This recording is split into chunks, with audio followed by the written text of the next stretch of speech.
I'm Venus with Galaxy Inc. And for this week's writing tips, we're going to be talking about genres. Now, before I begin, Happy New Year! This seemed like a good New Year's Eve outfit. We keep the tree up for the 12 days of Christmas, which, if you didn't know, is actually the 12 days after Christmas, not the 12 days leading up to Christmas. I was married on the 11th day of Christmas, so that's coming up. And I wanted to talk today about genres. Now, not necessarily what you're thinking about. I'm not talking about mystery, sci-fi, fantasy, although those might come into play, and we'll talk a little bit about them. But one thing that I see a lot of people saying is, where does my book fit within, like, where they're shelved, where a book is shelved?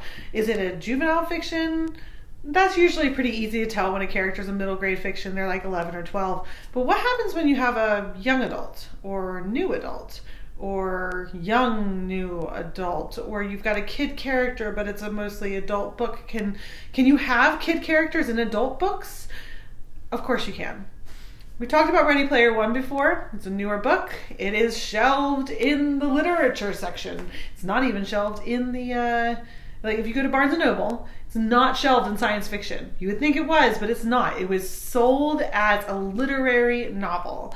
And that book, even though the main character starts off as 17, is not in young adult, even though young adults like the book. Why is it not a young adult book, even though the main character is 17?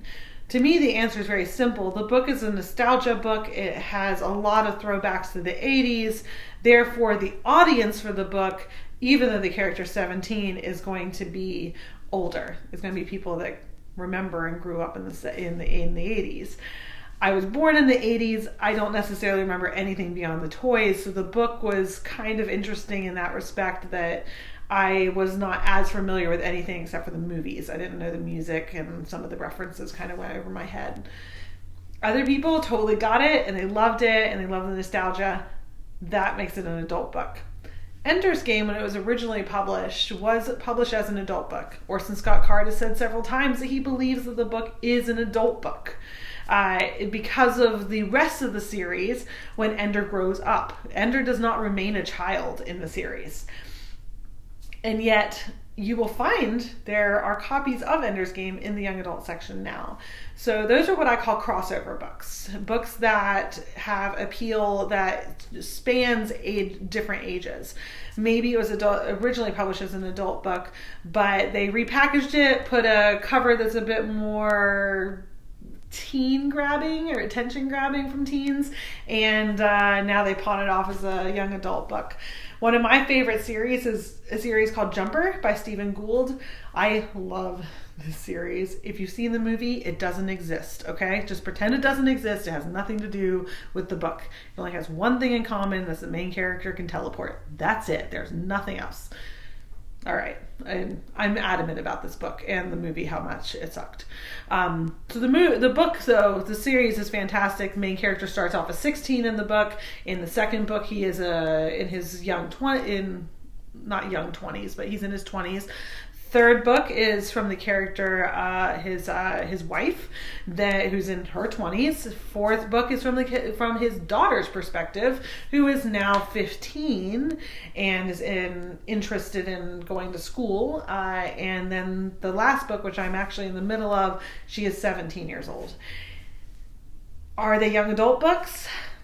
No, they're shelved in the science fiction section, even though the main character starts off young. Now, I discovered the book in the young adult section. They have repackaged it. They have put a new cover. I'll post the cover up here and post the original cover. You'll see that they're the same book, but very different appeals. They're going to draw a different type of audience.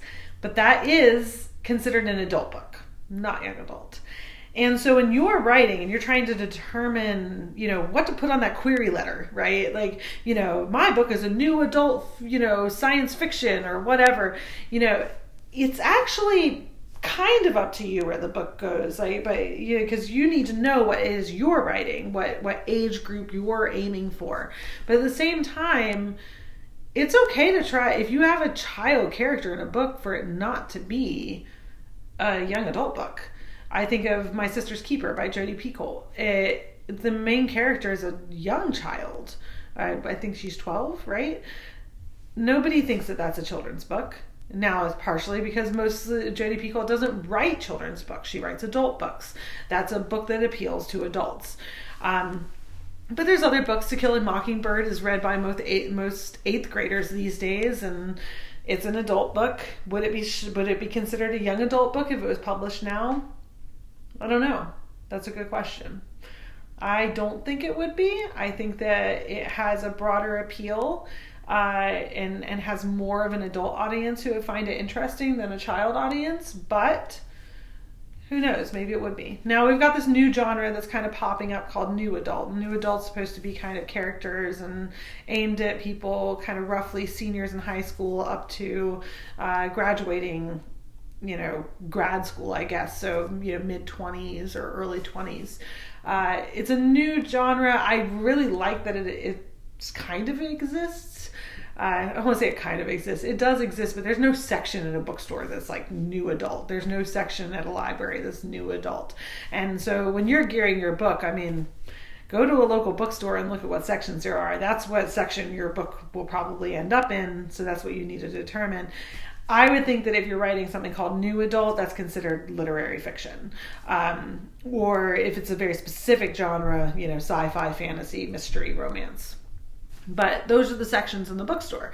If you're writing new adult and you're aiming at a 22-year-old, then that's considered an adult book. And that's what you should push it for. Now, if you're writing more of a coming-of-age story and your character's 20 and you're trying to aim it towards teenagers who might be going off to college, now we're getting into that weird territory. Yeah, it's technically young adult. So then you have to ask yourself, does your book have a broader appeal? Will more people read it than a teenager? Will people scoff at it? I hate that people scoff at young adult books, but would they, scoff at it as being a young adult book and not read it simply because of the area of the bookstore that it's in? Would they be more prone to read it if it was in literary fiction? And I think that it's okay to push for that sometimes, to say, to push back and say, even though this character's 15 in this book, I actually see this book as an adult book.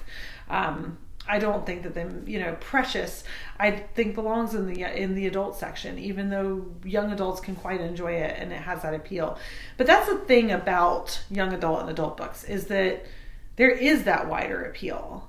Young adults, teenagers, they can read adult books at any time, hopefully and usually their reading level is at the point, if they're readers, they're going to read anything, right?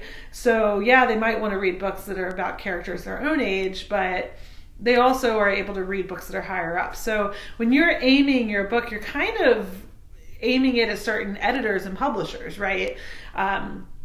Knopf Books, for example, does young adult books. And perhaps you'd be interested in getting a book published by Knopf as opposed to Candlewick. Candlewick only publishes children's books, so they're never going to publish an adult book. So you'd have a hard time, kind of pushing beyond a children's book in that area. As opposed to if you went to Random House and sent it to one of the imprints that does adult books. I think it's important to just really know what you have. Know what you want and who you want your audience to be. That might not happen in the first draft. It might not happen until the third or fourth draft. It might, you might want to ask your beta readers. We talked about beta readers last week. What age group do you think that this is geared towards? Where would you imagine this being shelved in a bookstore or a library? Would you pick this book up off the shelf if it was shelved in young adult, or would you pick it up if it was shelved in adult? Who knows?